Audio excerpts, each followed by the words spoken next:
Alors, bienvenue à tout le monde. Nous voilà partis pour un nouveau thème. Un nouveau thème qui va durer, on va dire, quelques jours, dans la mesure où les lois que nous commençons, on a fini hier les lois des jeunes, et les lois que nous commençons ce soir sont les lois, telles que Rambam les décrit, les lois de la Megillah et de Hanouka. Donc il englobe dans les mêmes lois, les lois de la Megillah et de Hanouka, et donc il sépare les chapitres. Deux premiers chapitres qui vont parler des lois de la Megillah, et ensuite les lois de Hanouka. Alors, on peut tout de suite se poser deux questions. La première est de comprendre pourquoi d'abord Purim et ensuite Hanouka, et pas l'inverse. Pourquoi pas d'abord Hanouka et ensuite Purim, puisque le calendrier hébraïque commence par Hanouka. Qu'on commence en Nissan l'année ou qu'on la commence en Tishri, c'est toujours Hanouka qui vient avant. Et pourtant, Rambam a décidé d'abord de parler des lois de Purim et seulement après des lois de Hanouka. Pourquoi? Deuxième question qu'on peut se poser. Pourquoi il n'a pas scindé ces deux types de lois en disant tout d'abord les lois de Purim, les lois de la Megillah, et seulement après, dans d'autres lois, dans un autre thème finalement, les lois de Hanouka? Non, Rambam a décidé de les relier ensemble, mais on abordera ces deux questions à la fin du cours dans la séance de questions-réponses. Alors, je vous propose tout de suite de commencer et de nous remémorer très rapidement ce qui se passe dans l'histoire de Purim. C'est primordial pour comprendre l'histoire de la Megillah et les lois que nous allons aborder. Dans la période entre la destruction du premier temple et avant la reconstruction du second temple, sous le règne d'Assuérus, qui était un roi qui a pris la succession par la suite de Nabuchodonosor, eh bien, le premier ministre, Aman, a décidé de mener jusqu'à son terme un décret contre l'ensemble du peuple juif, où qu'il se trouve dans le monde, un décret comme il n'y en a pas eu dans l'histoire, puisque c'était l'ensemble du peuple juif qui était condamné par Aman, et par divers miracles, où Akadosh Baruch Hu et Dieu est introduit dans les règles de la nature, eh bien, la reine Esther, accompagnée de son oncle Mordechai, réussissent à faire inverser la tendance. Et finalement, au lieu que ce soit le peuple juif qui a été condamné, c'est Aman ainsi que ses enfants qui ont été condamnés. Ça, c'est très rapidement, évidemment, l'histoire de Purim. Alors, à la fin de la Megillah, à la fin de ce rouleau que nous lisons à Purim, il est écrit que Esther et Mordechai ont pris sur eux d'écrire toute cette histoire sur une missive. Et cette missive devra être lue chaque année à la période pendant laquelle s'est passé ce miracle pour qu'on se souvienne de ce qui s'est passé. Et donc, depuis l'époque de Esther et Mordechai, l'année où cela s'est passé, on a écrit la Megillah, du temps également de d'autres Névim, de d'autres prophètes, puisque Mordechai et Esther avaient le statut de membres de la Grande Assemblée. Mordechai était lui-même un membre de la Grande Assemblée. Esther l'accompagnait dans cette démarche en tant que prophétesse. Mais c'est surtout également du temps contemporain à Mordechai de Chagi, qui est un prophète, de Zacharie, qui est un prophète, que la Megillah a commencé à devenir une institution chaque année pour être lue pendant la fête de Purim. Je vous propose maintenant de commencer les lois de la Megillah. Et petit à petit, vous allez voir qu'il y a certaines choses que nous connaissons, que nous avons l'habitude d'aborder, et d'autres choses qui ont l'air plutôt nouvelles et que nous n'avons pas l'habitude de citer. Mais c'est l'occasion justement de les apprendre à travers les lois que nous apprenons, d'autant plus qu'il y a un principe dans le Shulchan Aruch, le code de la loi juive, qui dit que Shoshim Yom Lifnei Achag, que 30 jours avant une fête, il est de notre devoir de commencer à apprendre les lois de la fête. Alors, puisque nous sommes le 16 ce soir, le 16 Shvat, que Purim, c'est dans moins d'un mois, le 14 Adar, on a donc déjà 2 jours de retard pour apprendre ces lois, mais mieux vaut tard que jamais, autant les apprendre aujourd'hui. Et voilà pourquoi il n'y a pas d'hasard. Mais Dieu a fait en sorte que nous puissions commencer les lois de la Megillah, justement dans cette période qui est pré-Purim. Chapitre 1, loi 1.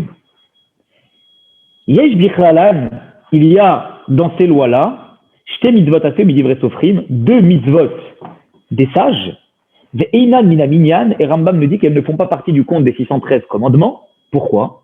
Puisque les 613 mitzvot sont des mitzvot qui sont établis par la Torah, et il y a à côté 7 autres mitzvot, 7 autres commandements, qui complètent les 613, et qui ont eux été établis par les sages. Les deux lois dont nous allons parler, dans les lois de la Megillah et de Hanouka, une pour la Megillah et une pour Hanouka, font partie des 2 sur les 7 lois établies par les sages en complément des 613 lois de la Torah. Et Rambam nous dit, c'est dans ces lois-là que nous allons aborder le sens de ces 2 commandements. Loi 1. Kriyat Megillah, la lecture de la Megillah d'Esther, Bismana, en son temps. On va expliquer dans les lois à venir que veut dire en son temps, c'est-à-dire au moment adéquat où nous devons la lire. Mitzvah Tasim Divrei Sofrim, c'est un commandement positif établi par les sages. Ve'advarim yeduim shei takanat neviim, et les choses se savent, puisque c'est une institution des prophètes qu'on a cité tout à l'heure, Chagi, Zacharie, des prophètes qui ont institué en compagnie de Mordechai et Esther le fait de lire chaque année la Megillah. Ve'akol chayavim bekriyata, et tout le monde a l'obligation, est astreint à cette lecture. Anashim, Venashim, hommes, femmes, Derim, Vadim, personnes qui se sont converties, Avadim et Shucharim, serviteurs qui ont été libérés, qui ont le statut de juif à part entière, ou Mechamchim et Aktanim Nikrota, et on éduque les enfants également à la lire, c'est-à-dire à l'écouter. Ve'afil ou Kohanim ba'avodatam, imaginez, même les prêtres, lorsqu'ils étaient en train de travailler dans le temple, Mevatlim avodatam, ils s'arrêtaient dans leur travail, ou va'in shmoa mikra Megillah, et ils venaient écouter la lecture de la Megillah. En vérité, ce qui se passait, c'est qu'il fallait attendre, comme on va le voir plus tard, à la base, le lever du soleil pour commencer à écouter la Megillah. Eh bien, ce qu'ils faisaient, c'est qu'ils écoutaient le plus tôt possible la Megillah pour pouvoir commencer leur travail un peu plus tard. Donc en fait, il y avait un décalage dans leur travail. C'est pas qu'ils arrêtaient leurs activités dans le temple pour écouter la Megillah, mais c'est qu'ils faisaient en sorte de se lever encore plus tôt pour être en mesure de l'écouter au moment le plus adéquat, dès le départ, où on peut commencer à l'écouter le matin, et par la suite, ils commençaient leur travail. Vechen, et nous dit Rambam, de la même façon, Mevatlin Talmud Torah le Mikra Megillah. Rendez-vous compte, on annule l'étude de la Torah pour pouvoir écouter la Megillah. Que veut dire annuler? Ça veut dire que si le moment se présente où nous devons écouter la Megillah, eh bien on met de côté l'étude de la Torah, bien qu'il est écrit que Talmud Torah Keneged Kulam, que l'étude de la Torah est censée passer au-dessus de toutes les autres mitzvot, elle a un droit de primauté, eh bien malgré tout, lorsqu'arrive le moment de l'écoute de la Megillah, on arrête tout et on écoute la Megillah. Kalvachomer les char mitzvot chez le Torah. Rambam nous dit combien plus pour les autres mitzvot de la Torah, chez Kulan Nitrim Nipnem Nikra Megillah, qu'elles sont toutes repoussées lorsqu'arrive le moment d'écouter la Megillah. Ve'en lecha davar chez Nitrem Nikra Megillah mipanav, et il n'y a pas une chose qui mérite de repousser l'écoute de la Megillah, chutz mimet, en dehors d'une personne qui décède, chez En Lokovrin, qui n'a personne pour l'enterrer, personne d'autre pour l'enterrer, on appelle ça met mitzvah, ce qui veut dire que si vous marchez en chemin, que vous voyez une personne qui est décédée et qu'il n'y a personne dans les alentours, vous avez le devoir de tout arrêter et de l'enterrer, à tel point que même le grand prêtre, s'il marche en chemin, alors que lui n'a le droit de se rendre impur pour personne, s'il voit un met mitzvah, une personne qui est seule, et il n'y a personne dans les alentours pour pouvoir l'enterrer, il ne peut pas laisser le défunt seul pour aller chercher quelqu'un. C'est lui-même qui s'occupe des démarches de l'enterrement de cette personne. Donc oui, cette mitzvah-là repousse la lecture de la Megillah. Que celui qui rencontre une personne défunte et qu'il n'y a personne dans les alentours, eh bien d'abord il devra l'enterrer et seulement après il devra écouter la Megillah. Quelques précisions halachiques. C'est pour les nouvelles personnes qui nous ont rejoints en cours de parcours de Rambam, c'est le format que nous avions l'habitude d'utiliser avant les lois de la sanctification du mois, où d'une part, d'abord, nous lisions la loi de Rambam, et ensuite nous amenions la halakha, c'est-à-dire ce qui est aujourd'hui appliqué d'après la loi juive. Donc, à propos de cette première halakha, le Mishnah Brura nous dit, les dames, elles sont astreintes, les enfants aussi. Si les enfants dérogent trop le public dans une synagogue, parce qu'ils sont peut-être trop petits et qu'on n'arrive pas à les canaliser, alors on ne va pas dire de ne pas leur lire, chas v'shalom, on va leur lire, mais on va peut-être organiser une lecture à part pour les enfants, où une personne viendra leur lire, ou peut-être dans des maisons. Mais en tout cas, on ne perturbe pas la lecture du grand public si on n'arrive pas à canaliser les enfants. Il y a une discussion de savoir est-ce que la Megillah, vraiment, eh bien, elle repousse toutes les mitzvot. Le Rama, l'avis des Ashkenazim, est de dire que la Megillah ne repousse pas tout. Par contre, le Pri Hadash ou le Gra, qui sont des commentateurs, qui sont des décisionnaires qui sont reconnus, disent que oui, on valide l'avis du Rambam et c'est comme ça qu'on le fait concrètement. On reviendra après sur le principe de nuit et jour un peu plus tard. Deuxième halakha. Echad akore ve'echad hashomea min akore. Celui qui peut se rendre quitte de l'écoute de la Megillah, c'est celui qui va lire la Megillah, mais également celui qui va l'entendre de la bouche de celui qui va la lire. Yataï lechobato, il va se rendre quitte de cette façon. Et où chez Ishma Mishu Chayav Ekriata, la condition, c'est qu'il puisse écouter la lecture de la Megillah de quelqu'un qui lui-même est astreint à la mitzvah. Les fichar, c'est pour cela. Imaya Akore Katan, si celui qui lisait la Megillah était un enfant en dessous de l'âge de bar mitzvah, Ochoté ou une personne qui est fou, folle, Hachom Menulo Yatsa, une personne qui l'a entendu, n'est pas quitte. Lorsqu'on avait dit tout à l'heure dans la première halakha qu'un enfant est astreint à la lecture de la Megillah, il n'est pas astreint à la mitzvah en tant que telle, mais il est astreint pourquoi? Eh bien parce qu'il y a une mitzvah de l'éduquer. Donc c'est la mitzvah d'éducation qui nous pousse à devoir justement eh bien, le faire écouter la Megillah. Mais lui-même, l'enfant, ne peut pas lire la Megillah. Quelques précisions sur cette halakha que nous avons lue. On a dit que pour pouvoir se rendre quitte d'une lecture de la Megillah, il faut que la personne qui va lire soit elle-même astreinte. Et puisqu'on a dit que les femmes sont astreintes à la lecture, on peut se poser la question, est-ce qu'une femme peut rendre quitte des hommes de la lecture de la Megillah?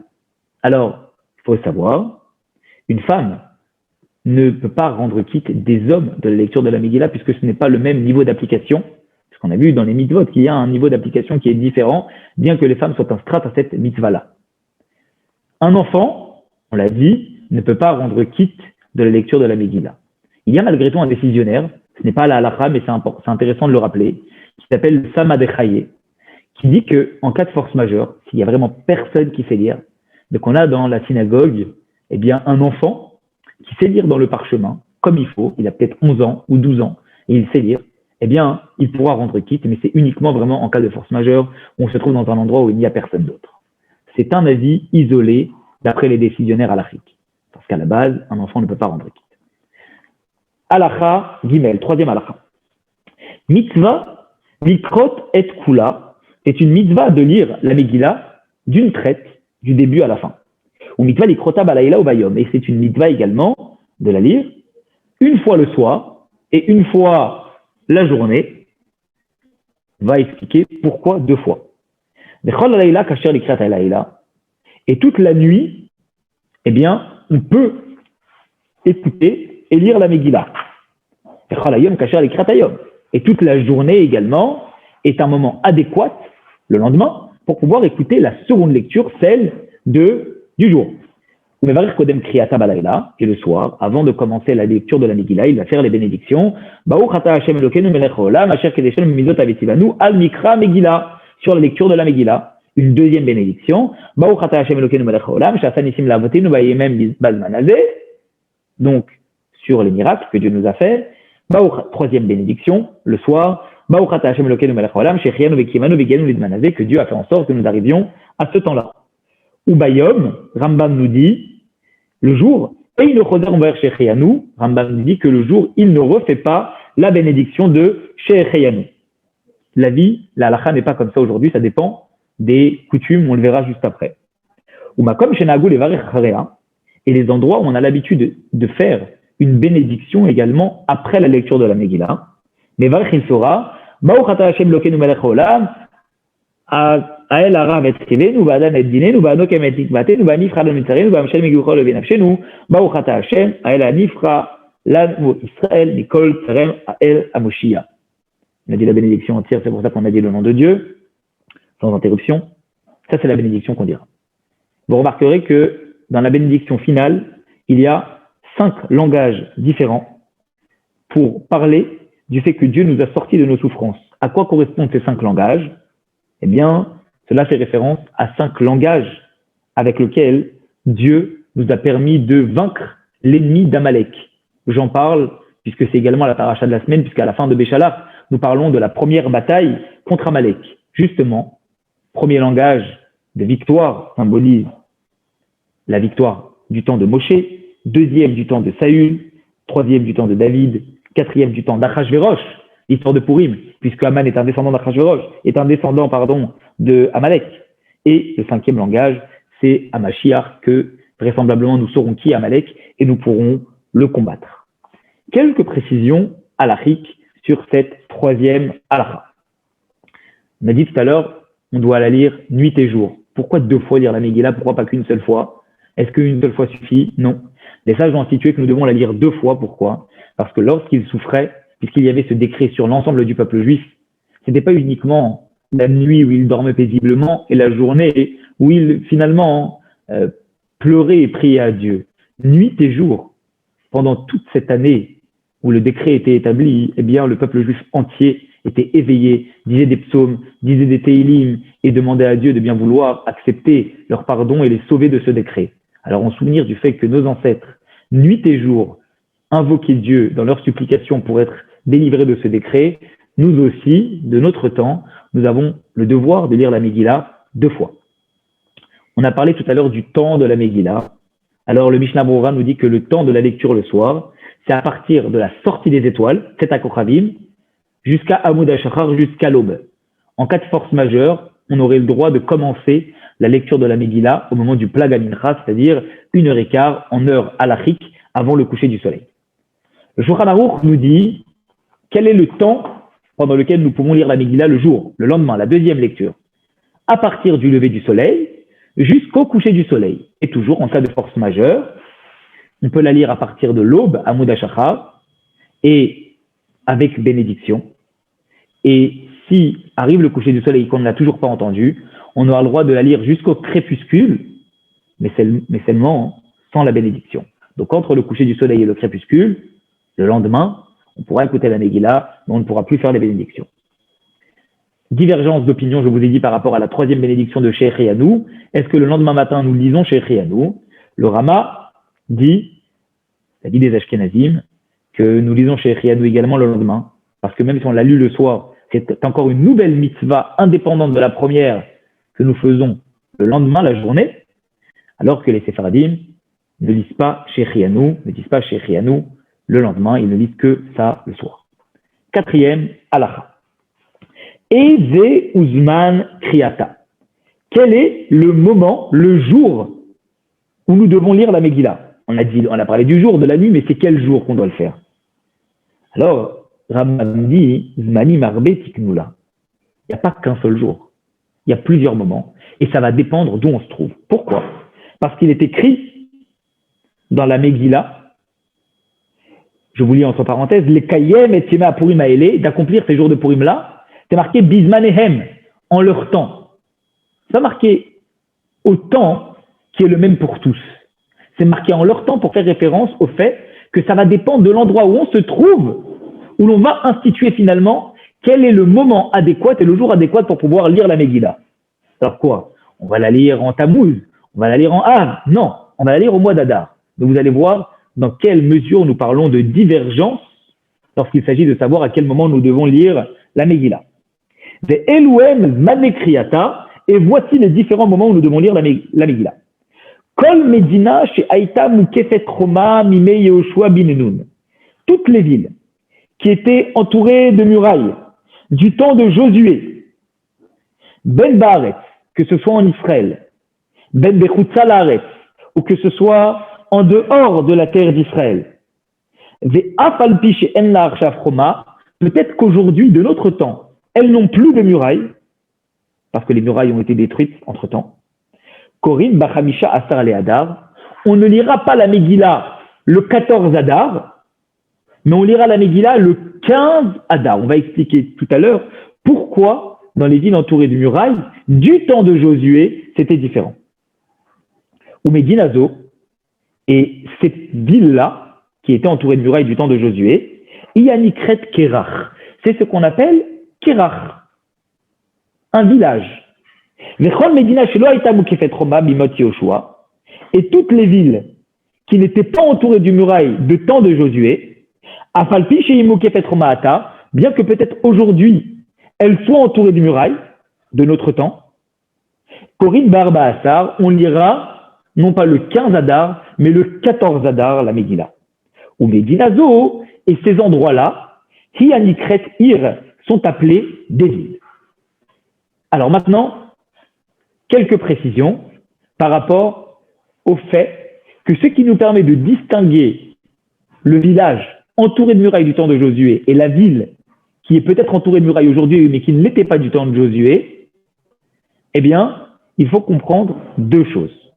Premièrement, pourquoi, lorsqu'une ville est entourée de murailles, eh bien, ce n'est pas le même jour que les autres villes que nous lisons la Megillah. Il faut remonter à l'histoire de Purim. Dans l'histoire de Purim, il faut savoir que la ville principale, la capitale, Shushan, Suz, était une ville entourée de murailles. Et à la base, le décret de Haman était censé être le 13. Et donc, quand la chose s'est inversée, quand le décret s'est inversé, le Achashverosh, le roi Assuérus, ne pouvait pas revenir sur le décret d'Haman. Mais par contre, ce qu'il a fait, c'est qu'il a édité un nouveau décret pour donner la possibilité aux Juifs de se défendre. Et donc, du coup, le 13, le jour où ils étaient censés être tués sans se défendre, ils ont pu avoir les armes pour pouvoir se défendre. Ils ont mené la bataille le 13, et le 14, ils se sont reposés. Le jour de Purim, et donc le jour de 14.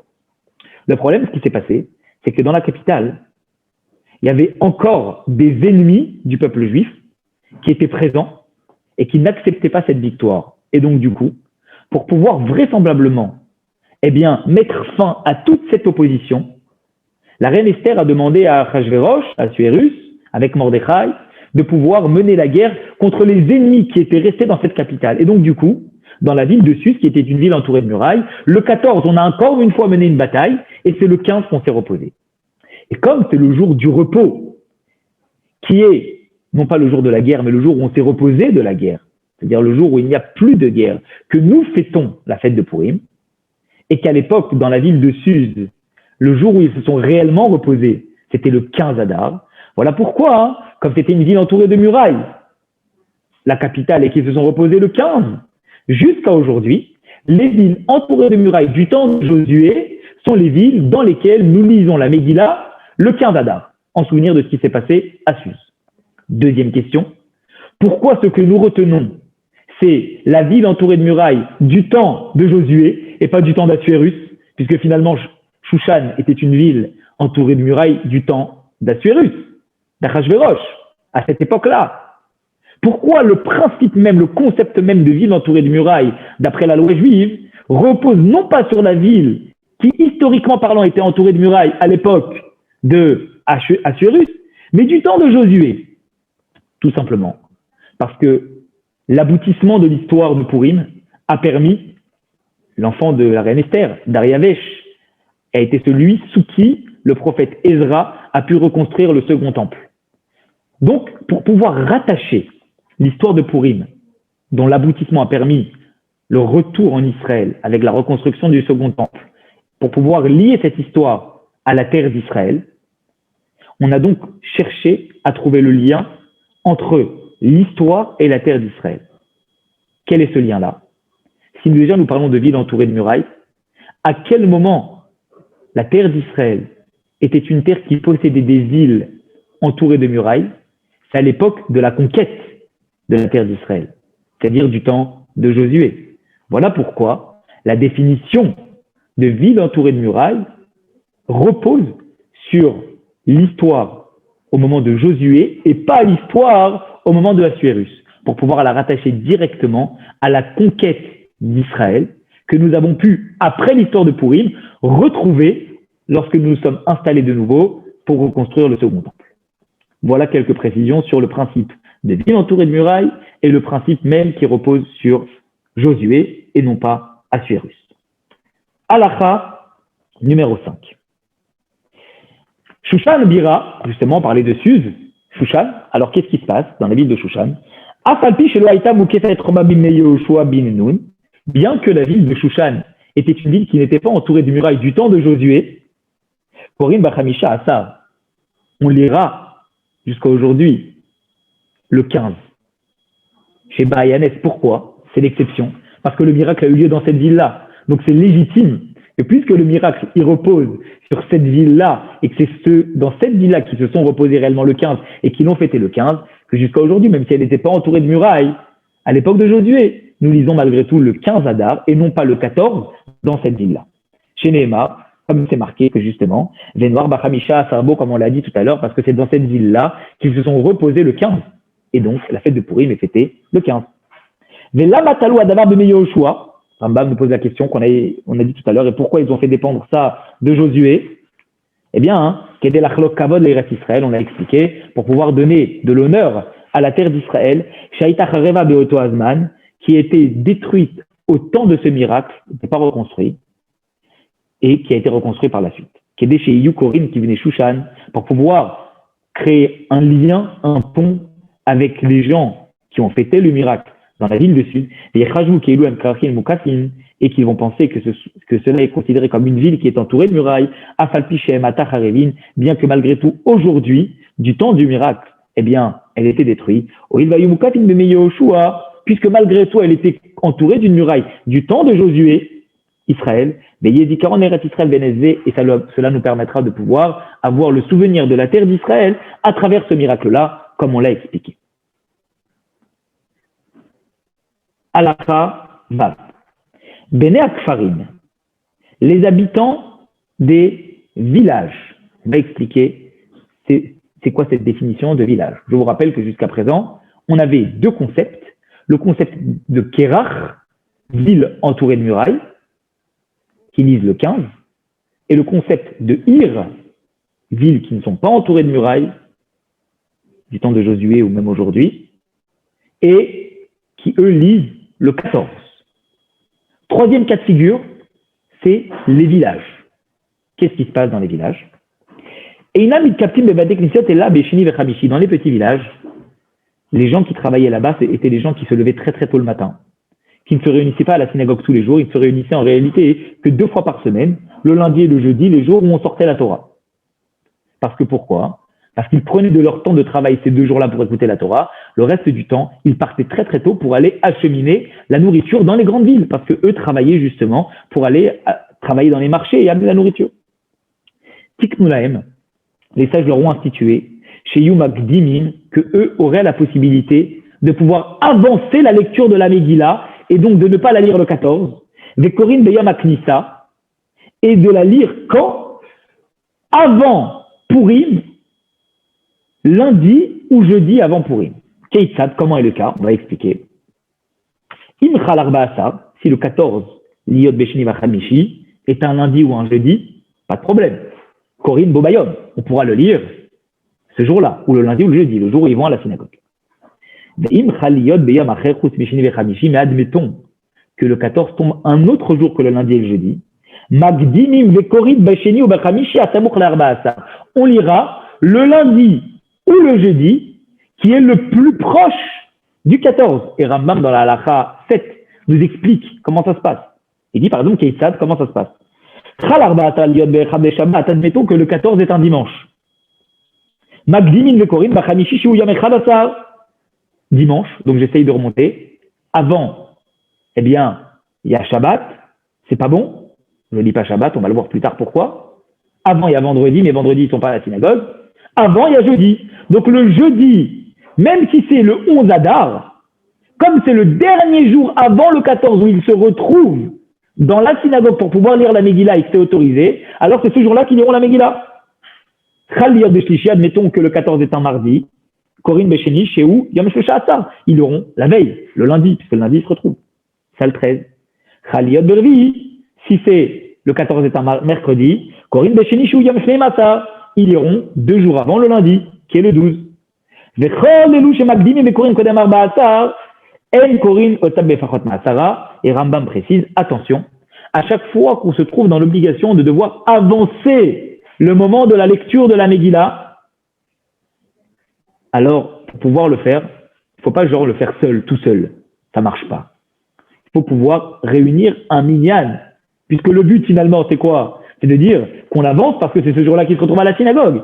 S'il se retrouve à la synagogue, c'est vraisemblablement qu'il y a un minyan.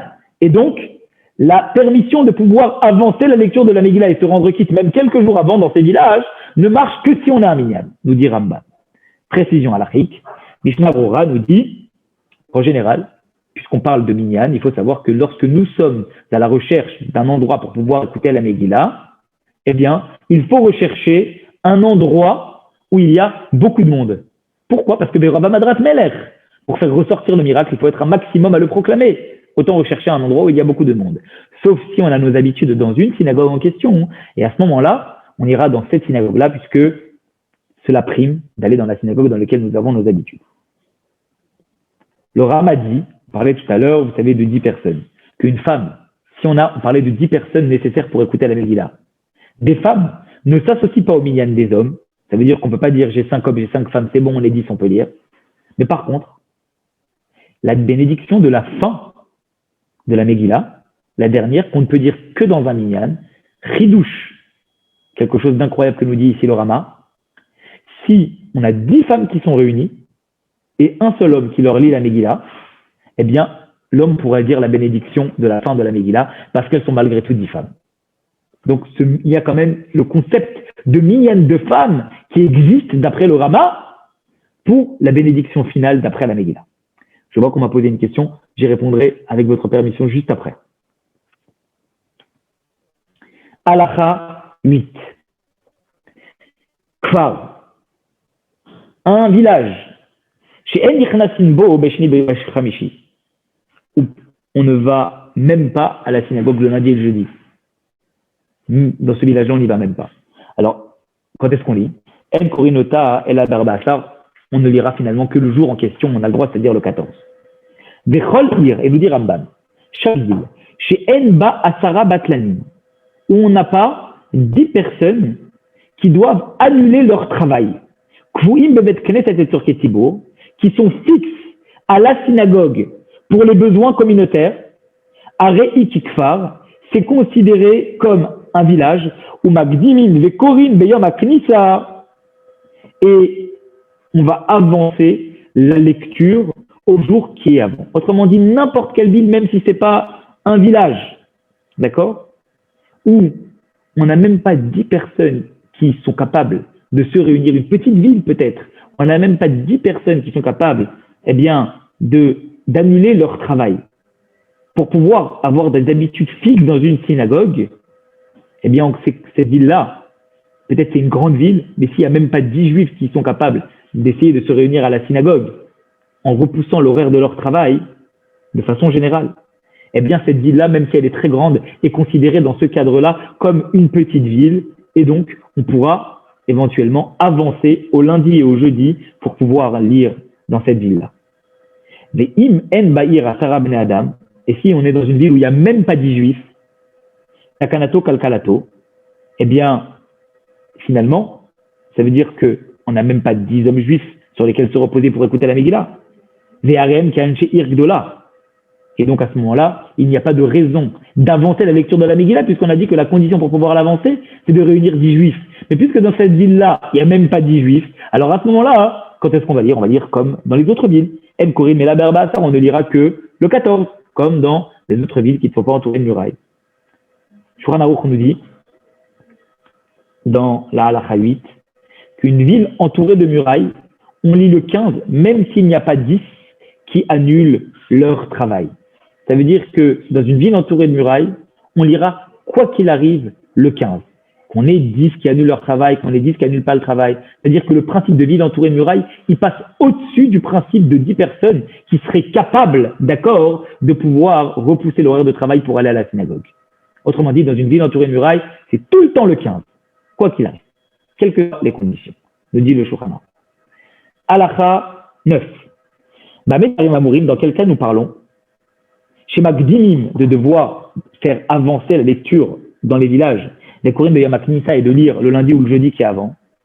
Bisman chez Yesh Lahem le Israël Malchut. On parlait du cas où le peuple juif était sous un roi. Il y avait un roi juif, du temps de David, du temps de Shaoul, du temps de Shlomo, par exemple. Ces rois-là, et même après, puisque le royaume de Yehuda s'est étalé. Mais de notre temps à nous, avec Bisman Azé, mais dans notre temps à nous, où nous n'avons pas de roi en place, de Melech juif au-dessus de nous, que nous sommes éparpillés à travers les nations. En Korinota et la Bismana Shuyom Arba Asar, dans aucune ville, on ne pourra lire le lundi ou le jeudi qui est avant. Autrement dit, ce cas-là de lire le lundi ou le jeudi qui est avant n'existe plus de notre temps, jusqu'à ce qu'on ait un roi de nouveau. Et aujourd'hui, il ne reste plus que les deux autres cas de figure, lire soit le 14 dans les villes où il n'y a pas de muraille, ou lire le 15 dans les villes qui étaient entourées de murailles à l'époque de Yehoshua. Ces deux cas de figure existent encore. Les habitants des villages, eux, lisent le 14, ou et les gens qui habitent dans les villes entourées de murailles, du temps de Josué et Korim Bachamisha Asar, ils liront le 15. Halakha numéro 10. Benir, un habitant d'une ville qui, à la base, est censé écouter la lecture, on l'a dit, le 14. Admettons que Halach, il est allé, Likrach, il s'est rendu dans un petit village, avant Pourim. Ou le cas inverse. Ben Krach, un habitant d'une ville, il s'est rendu dans une ville entourée de murailles. Donc un habitant d'une ville qui s'est rendu dans une ville entourée de murailles avant Pourim. Ou l'inverse, Ben Krach, un habitant d'une ville entourée de murailles. Shalach Laïr, avant Pourim, il s'est rendu dans une ville qui n'a pas de murailles. Donc lui, à la base, il est censé soit lire le 14 et il va dans une ville où on lit le 15, soit lui, il est censé lire le 15 dans sa ville, il va dans une ville où on lit le 14. Regardez sur quoi repose le temps où il va lire. Imaïta dato aussi, il avait l'intention, l'Arzal Komo Bisman Kriya, de pouvoir arriver à temps dans son endroit où il habite, c'est-à-dire d'être de retour avant Pourim, dans l'endroit où il habite. Vénitakev, mais le problème c'est qu'il a pris du retard, il n'a pas réussi, alors Vélo Khazar, il n'est pas rentré dans sa ville. Koré, Kinekomo. Il ne va pas lire comme dans l'endroit où il se trouve, mais le fait même d'avoir eu l'intention d'être de retour dans sa ville initiale avant que Pourim arrive, cela suffit pour que quel que soit l'endroit où il va se trouver, il va lire comme ce que font les habitants de sa ville à lui, que ce soit s'il est habitant d'une ville, donc lire le 14, ou que ce soit s'il est habitant d'une ville entourée de murailles, et donc lire le 15. Par contre, si ce n'était pas son intention, l'arzor, et c'est-à-dire de ne rentrer finalement qu'après, de n'arriver que après le moment où Pourim a déjà commencé dans l'endroit où il habite, donc peut-être qu'il va rentrer, et Pourim a déjà commencé dans l'endroit où il habite, alors Korim Anshama comme Shushan, à ce moment-là, il lira comme les habitants de l'endroit où il est concrètement. Donc, l'intention, est-ce que je vais rentrer avant Pourim ou je ne vais pas rentrer avant Pourim, c'est ça qui va mettre dans le fer l'endroit selon lequel va reposer le moment où il va lire. Ukrach, Rambam nous dit, une ville entourée de murailles, et toutes les villes qui sont aux alentours de cette ville-là, et toutes les villes qui ont l'air d'en faire partie, Imen Benehem Yater al Alpaimama, s'il y a moins de 2 km entre ces villes-là, Arezé qui Krar Vekorim Bachamisha Asar, il lira le 15. Je peux donner, vous savez, un exemple, d'accord? Un exemple qui vient illustrer ça. Prenez par exemple Jérusalem. Jérusalem était une ville entourée de murailles du temps de Josué. Alors, il y a des petites villes qui sont aux alentours, d'accord, de cette ville-là. On peut prendre le cas, par exemple, de, vous savez, Motratilit, ou plein de petites villes qui sont tout autour de Jérusalem. Ce sont des petites communes, mais qui font partie du grand Jérusalem. Comme elles sont à proximité de la ville de Jérusalem et à moins de 2 km sans maison, alors à partir de là, c'est comme si elles reposaient sur Jérusalem. Et puisque Jérusalem, ils lisent le 15 Adar, alors eux aussi, ils liront le 15.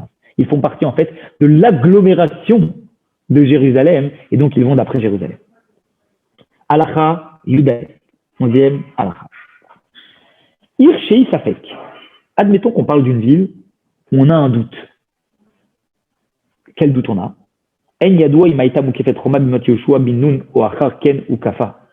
ne sait pas si du temps de Josué, cette ville était entourée de murailles ou elle n'était pas entourée de murailles. On a un doute, on ne sait pas. Parfois, historiquement, on ne sait pas exactement ce qui s'est passé. Corinne Dishna Yamim, Shen Arbaasa Vechamisha Asa. Puisqu'on a un doute, un vrai doute, hein, on lira et le 14 et le 15, les deux. Ouvel et les reines et les deux soirs. Donc on lira 4 fois. Par contre, la bénédiction sur la Megillah, on ne la fera que le 14. Pourquoi le 14 et pas le 15? Parce que comme pour la majorité du monde, le moment de lire la Megillah, c'est le 14. Alors à ce moment-là, dans cette ville-là sur laquelle on a un doute, si elle était entourée de murailles, on lira aussi, on fera la bénédiction le 14. Quelques précisions à l'Afrique. Mishnah Brura nous dit, dans quel cas nous parlons de ces villes sur lesquelles on a un doute, où on lit le 14 et le 15, c'est uniquement les villes à l'intérieur d'Israël. Mais les villes, par exemple en Europe ou en Chine, on ne sait pas si est-ce qu'elles étaient entourées de murailles à l'époque de Jérusalem, à l'époque de Josué, eh bien dans ces villes-là, on lira que le 14. C'est du reste le cas de beaucoup de villes. Vous voyez bien que partout, en général, à l'extérieur d'Israël, on lit le 14, parce qu'on a un doute si à l'époque de Josué, elles étaient entourées de murailles. Par contre, quand le doute existe en Israël, et c'est le cas de certaines villes qu'on va citer tout de suite, eh bien, là, on lit le 14 et le 15. Le Shulchan Aruch nous dit, voilà, dans ces villes, bracha que le 14, comme on l'a dit, comme Rambam, que le Shulchan Aruch est en accord avec Rambam, et le Magan Avraham nous dit, attention, est-ce que c'est que la Megillah qu'on fera le 14 et le 15, et que les autres mitzvot, parce que vous savez qu'il y a aussi des pièces aux pauvres, il y a le cadeau qu'on offre, et il y a aussi le mishté, le festin. Les 3 autres mitzvot de Purim, est-ce qu'on les fait le 14 et le 15? Magan Avraham nous dit oui, on fera toutes les mitzvot les 2 jours. Donc, c'est comme si on faisait 2 Purim. Quelles sont les villes sur lesquelles on a un doute? Hebron, on a un doute. Yafo, on a un doute. Haïfa, on a un doute. Donc, dans ces villes-là, quelqu'un qui veut faire le mieux, il ne fait pas que le 14, il fait le 14 et le 15, mais il n'y a que le 14 où il fait la bracha. Il y a 2 villes sur lesquelles certains disent qu'on a un doute, d'autres disent qu'on n'a pas de doute. C'est les villes de Tibériade et la ville de Lod, c'est la ville de Lod en Israël.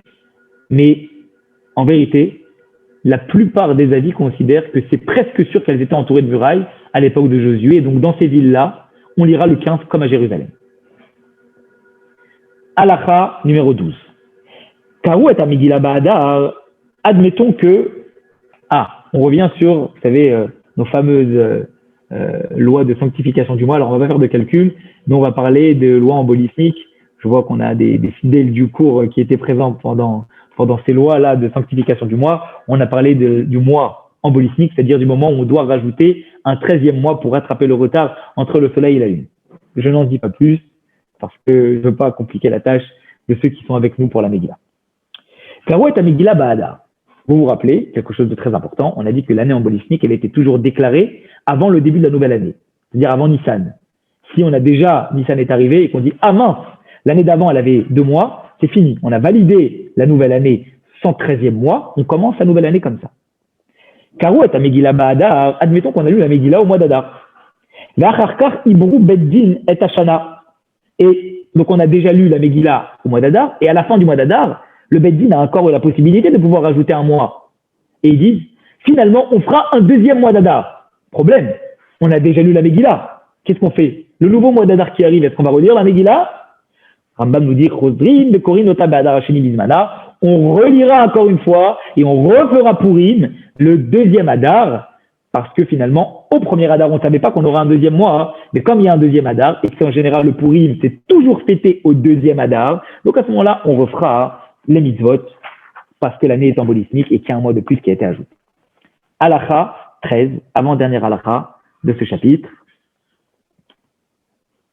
Hop, je descends. Voilà. Si Purim tombe en Shabbat, qu'est-ce qui se passe? En Korin et Megillah Shabbat, on ne lit pas la Megillah Shabbat. Pourquoi? Alors ça va rappeler quelque chose à ceux avec lesquels qui étaient présents quand on a étudié les lois du shofar. C'est le même principe. Gzera Shema Itlena, de peur qu'une personne prenne la Megillah dans sa main Veyelech etzel beyado, Veyelech etzel Mishou Baki Likrota. Il va aller chez quelqu'un qui est expert dans la lecture pour qu'il puisse le rendre quitte de la lecture. Mais il y a Virena Arba'abot Bereshut Rabim, mais il va transporter la Megillah dans un domaine public plus de 2 mètres. Et donc, à ce moment-là, qu'est-ce qui se passe? Il va transgresser Shabbat pour la Megillah. Pourquoi? Chez Akol Chavin Bekriata, puisque comme tout le monde est astreint à la lecture de la Megillah, mais que En Akol Bekin Bekriata, tout le monde n'est pas expert dans la lecture de la Megillah, donc automatiquement les gens peuvent être entraînés, incités à trouver une solution pour l'écouter, quitte à prendre leur Megillah et à sortir dans la rue Shabbat avec la Megillah. En se disant, c'est important, il faut le faire, on le fait. Les fichar, c'est pour cela. Chalban Kriyata Be Shabbat. Si le temps de lire la Megillah tombe en Shabbat, Magdimin, on va devancer. Les Korinota Kodem Shabbat, on la lira avant Shabbat, vendredi. Les Shoalim, les Dorshin, les Ilchot Purim Bot Shabbat. Et donc à ce moment-là, on fait toutes les mitzvot vendredi, pas Shabbat. On dit oui, mais il y a quand même quelque chose qu'il faut faire Shabbat. On va parler des lois de Purim Shabbat, puisque ce jour-là est quand même Purim, qu'est la tire et Purim, pour pouvoir nous rappeler que ce jour-là est le jour de Purim. 14e halakha, dernière halakha de ce chapitre. Keitzad, comment est le cas de lire la Megillah vendredi? Comment ça se passe? Yom Arba Asar Shechal Yod Be Shabbat, si le 14 Adar tombe Shabbat, Bene Ayarot, les gens qui habitent les villes, Magdimin Vekorin Berev Shabbat, eux, liront vendredi, puisque Purim, le temps de lecture de la Megillah pour eux est le 14 qui tombe en Shabbat, donc eux liront la veille, le vendredi. Mais comment ça se passe pour les gens des villes entourées de murailles? Ou Bnei Krachim Tikorim Bizmanam Echad Be Shabbat. Et les gens des villes qui sont entourées de murailles, eux, leur temps de lecture, c'est le 15. Or, le 15, c'est quel jour? C'est un dimanche, puisque 14 Shabbat, dimanche 15. Donc eux, ils n'ont pas de problème finalement, puisque eux, ils peuvent lire le dimanche. Donc nous dit Rambam, Chag Yom Chamisha Atar Liyot Be Shabbat, donc eux, ils liront le lundi, le dimanche sans problème. Par contre, si Yom Chamisha Atar Liyot Be Shabbat, si pour eux, le 15 doit tomber un Shabbat, Bene Krachim Magdimin Vekorin Be'erev Shabbat, les gens des villes entourées de murailles, ils liront vendredi, chez Yom Arba Asar, qui est pour eux le 14, ou Bnayarot Korin Bobayom. Et les gens des villes liront également le même jour, le 14, chez Madame, parce que pour eux, c'est leur temps. Donc finalement, quel est le cas de figure où tout le monde lit le 14 de notre temps? C'est si le 15 Adar tombe en Shabbat. Tout le monde ira le 14. Et Nimtu, Akol Korin Barba Asar, et donc il se trouvera que tout le monde pourra lire la Megillah en même temps, c'est-à-dire le 14 Adar. Voilà. On en a terminé avec notre premier chapitre des lois de la Megillah. Il reste un second chapitre sur les lois de la Megillah qui sera donc enregistré et que vous pourrez écouter demain.